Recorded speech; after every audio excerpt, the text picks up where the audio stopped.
Donald Trump just lit a geopolitical fire. Standing next to NATO's Secretary General, he gave Vladimir Putin an ultimatum. Very, very unhappy with him, and we're going to be doing very severe tariffs if we don't have a deal in 50 days. Tariffs at about 100%. You'd call them secondary tariffs. You know what that means.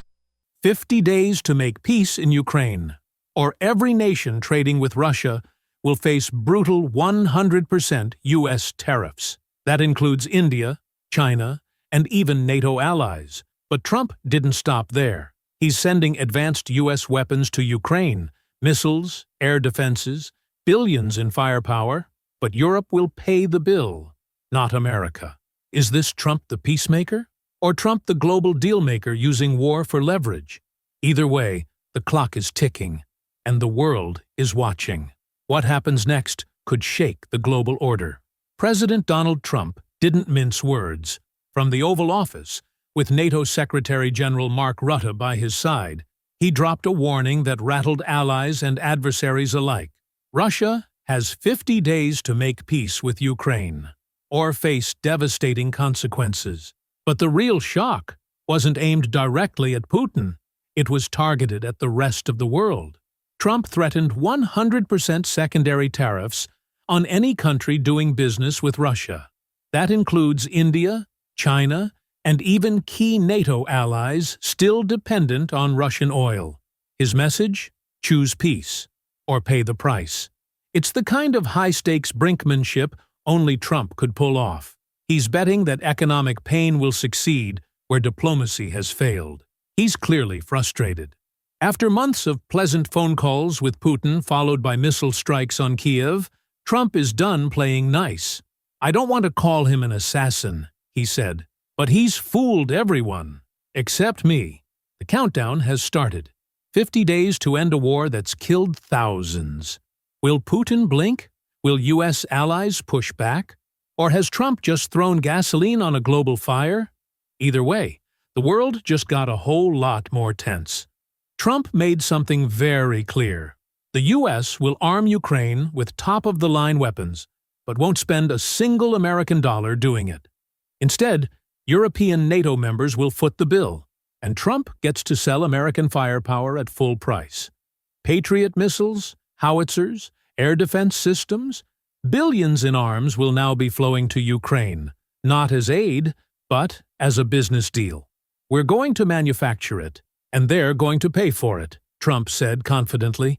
It's a clever political move.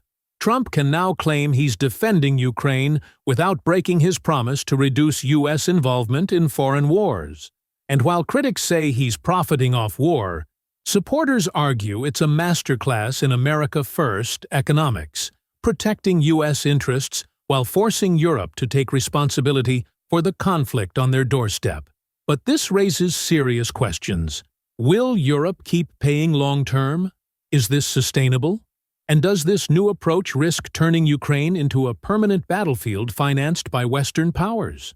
While NATO leaders praise the move, Russia surely sees it as a major escalation. The battlefield is about to be flooded with advanced American weapons, and Vladimir Putin knows exactly where they're coming from. Donald Trump once campaigned as the anti-war president, a leader who would pull America back from endless foreign entanglements. But now, he's arming Ukraine more aggressively than even some of his predecessors. In the span of a single announcement, Trump pivoted from cautious negotiator to full-blown weapons supplier, all while issuing a global trade threat. So what changed? According to Trump, it's Putin. He fooled Clinton, Bush, Obama, Biden, but he didn't fool me, he said. After nice phone calls, followed by brutal missile attacks, Trump's patience snapped. Now, he's not just talking, he's taking action. The irony? This move is something even traditional war hawks in Washington are applauding. But critics aren't buying the transformation. Some say this isn't about defending Ukraine, it's about controlling the narrative. With an election cycle looming, Trump is positioning himself as strong, decisive, and unpredictable on the world stage. It's a risky game, and Putin knows how to play it too. Is this a genuine shift in Trump's foreign policy? Or a calculated power play designed to boost political capital while cashing in on arms deals? Either way, Trump's America First now looks more like firepower first. Trump's threat of 100% secondary tariffs is not just aimed at Russia. It's a warning shot fired across the globe. Any country still doing business with Moscow could be hit hard, including major U.S. trading partners like India and China, as well as NATO allies like Germany and Hungary, who still import Russian energy. The message? Trade with Putin, and you'll pay a brutal price at America's doorstep. But here's the controversy. Is Trump punishing Russia or cornering America's friends? Allies who rely on Russian oil are now caught between two giants, Moscow and Washington. India, for instance, imports billions in discounted Russian crude. If U.S. tariffs make Indian exports unaffordable, the global supply chain could suffer, and so could U.S. consumers. NATO is watching closely. Can Europe afford this sudden economic pressure while battling inflation and energy insecurity? Some see Trump's plan as bold diplomacy. Others say it's reckless brinkmanship that could unravel alliances built over decades. Even U.S. businesses are worried.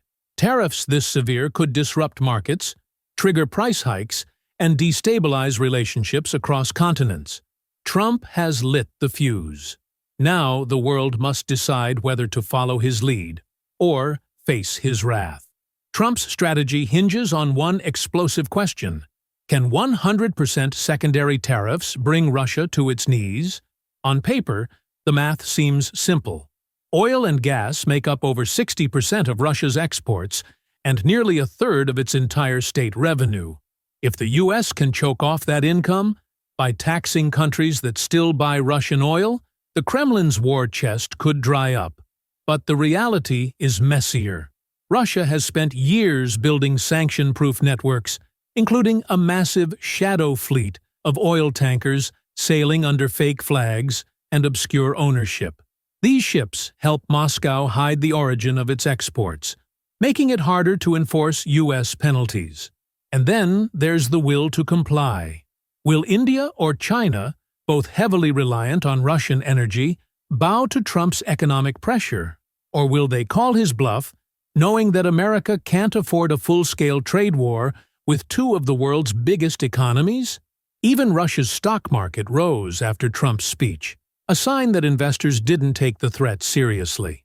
Still, if enforced aggressively, these tariffs could inflict pain. But crippling Russia will take more than numbers. It'll require global coordination, political risk, and nerve. For Ukraine, Trump's announcement is a double-edged sword. On one hand, it promises a lifeline of advanced weapons, including the much-needed Patriot missile systems that can protect cities from deadly Russian airstrikes. Ukrainian President Zelensky praised the decision, calling it a step toward lasting peace. But behind the optimism lies a brutal reality. This could also mean a longer, bloodier war. More weapons mean more firepower on the front lines. But peace? That still seems distant. Russia remains defiant, mocking Trump's 50-day deadline as bluff and bluster.